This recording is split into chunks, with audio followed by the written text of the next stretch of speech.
Hello and Nagasini. My name is Ahmed Yusuf Mohammed. I'm the president of Eritrean Afar National Congress. Our organization is mandated by the Afar people to lead the fight against Afar marginalization, discrimination, poverty, and ethnic cleansing in Eritrea. Our goal is to establish Afar self-rule and internal self-determination in autonomous Afar homeland of Dankalia, restore Afar land rights, resource rights, build Afar capacity for economic development, and protect Afar culture and ethnic identity in Eritrea.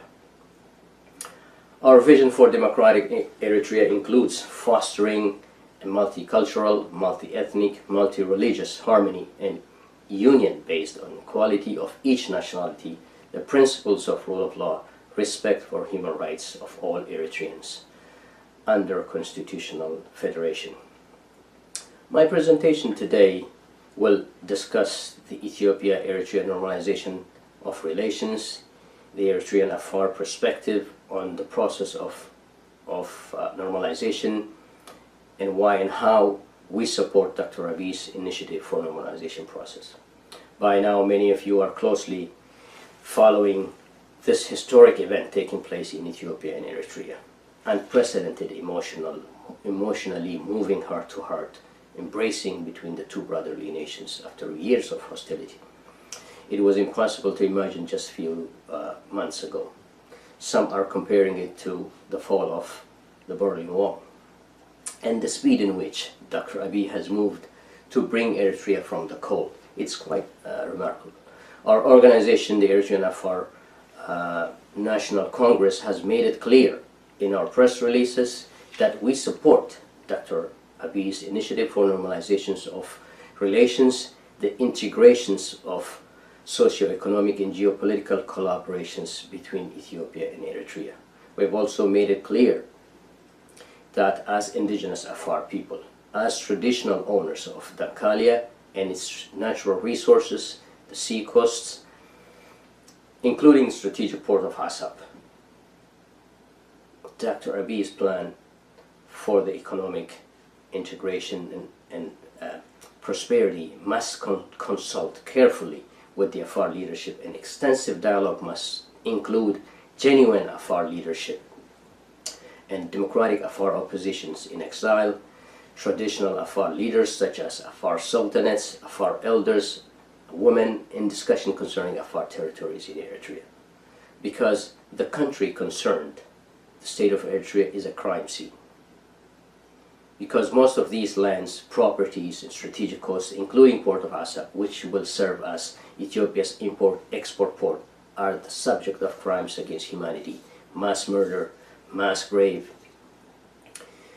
forcible displacement, land expropriation, cultural expropriations, assimilations, and Tigrinianizations of our culture. I have here today a United Nations finding on the Afar atrocities in Eritrea.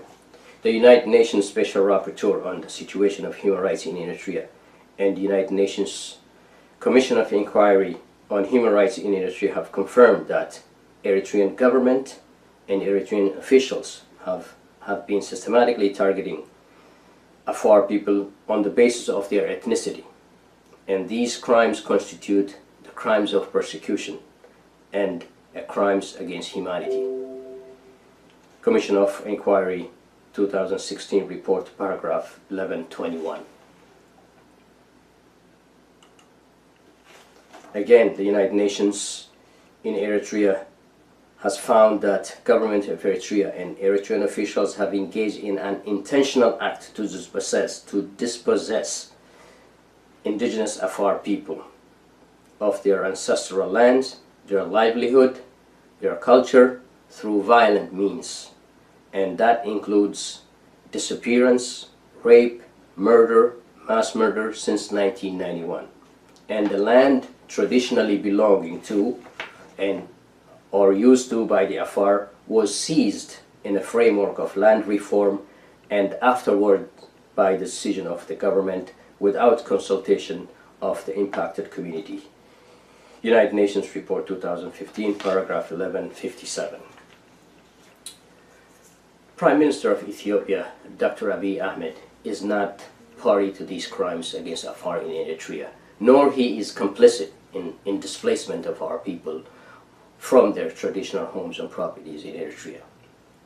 But Ethiopia's use of traditional Afar land, especially Port of Assab, which is a subject of these crimes against humanity, will violate international law and human rights law, and will raise issue of Ethiopia's complicity into the crime in regards to Afar rights in Eritrea. Our long-standing grievances to address Afar rights to self-govern, to self-rule in Dankalia, to live a dignified life, the right to own and benefit from our lands and resources, the need to develop our socio-economic institutions, the right to lift our people from abject poverty as are indispensable fundamental rights recognized by democratic nations internationally. Correcting past wrongs, ending historic marginalization, economic and political marginalization of Afar people must be the agenda of Madamar. Dear Prime Minister Abiy, you have a great opportunity to distinguish yourself as a young, forward-thinking African leader that broke the barriers of hate, conflict, marginalization, lend a voice to those disenfranchised, and provide an opportunity for economic freedom, self-sufficiency, democratization to work in Ethiopia, Eritrea, and the entire whole. Your actions today will cement your legacy and separate you from previously failed states and undemocratic leadership in Ethiopia.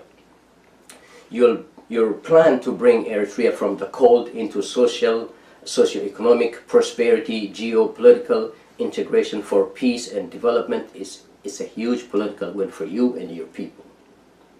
Your message of Trans-Africanism and Madamar is very refreshing.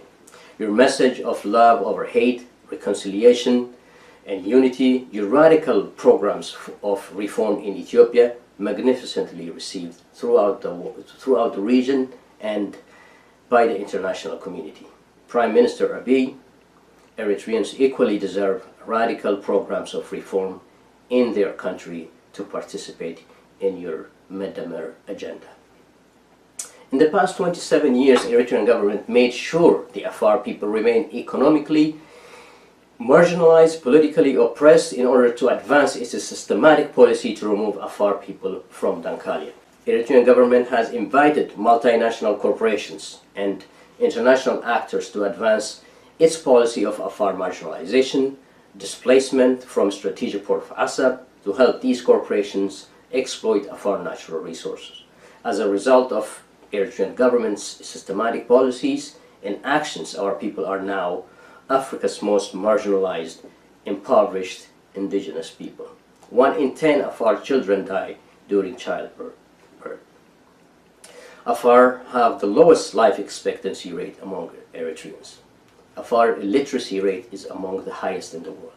I understand the U.S. administration has played a role in bringing two nations closer for these normalization dialogues to go ahead. The U.S. government also needs to look to our region not only from peace and security perspective, but include human rights, democracy, and Afar empowerment in overall strategy for the region. The European Union, Canada, the U.S. government should be the voice of reasoning, the voice of the little guy, and should look and speak to the leaders of Ethiopia, Eritrea, in the issues of human rights, democracy in Eritrea. Equally, our message to our brothers across the Red Sea, especially to United Arab Emirates. You must respect Afar lives, property rights, land rights around Assab and Dankalia.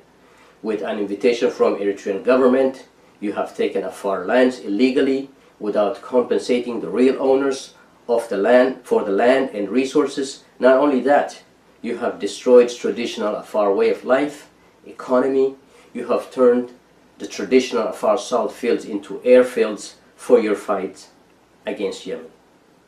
And your helicopters attacked and killed Afar fishermen inside their homeland without any provocation to your presence in Assab. All this in violations of international law. You have an obligation as a well-to-do Muslim country to help your fellow Muslims in need. Your leadership needs to respect local culture and trade practices. You need to honor your social and corporate responsibilities by investing in economic programs for local communities in order to build trust and confidence of the Afar leadership. Finally, to our brother, Dr. Abiy Ahmed. The Afar support your plan for Eritrea. We support your leadership. This picture you see behind me is not Photoshop. There are close to 200,000 Afar who fled violence in Eritrea since 1991. These are real victims of systematic policy of Eritrean regime.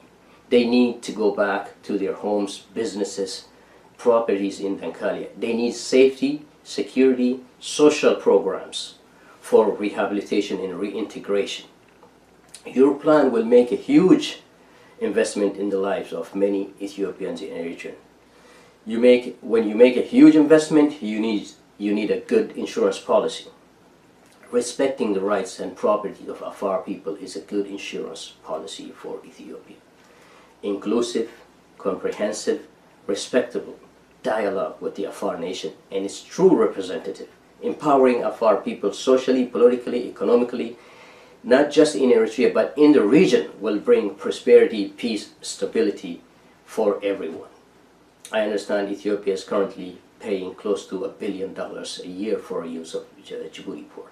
Ethiopia has the second largest population in Africa, and it will likely grow even faster in the coming years. Opening up an additional sea outlet in Assab will lift a huge burden off your landlocked country. This is a good news for Ethiopia. However, there is no reason why Afar should remain marginalized and poor. There is no reason why Afar should live in abject poverty while profits flowing from the port of Assab in Afar territories is building cities, other cities and villages near Addis Ababa or Asmara. Ethiopia needs to consult with the Afar over the use of Assab port and how to devise a sustainable local economic opportunity for them. If Ethiopia were to make any payment for the use of Afar port and strategic land, meaningful monetary compensation must be paid to the Afar Trust Fund to address Afar marginalization in Eritrea. Let's call for Medamur. Let's call for justice and fair play. Let's end Afar marginalization and an existential threat in Eritrea. Let's call for restorative justice, land rights, prosperity for all. Thank you, and God the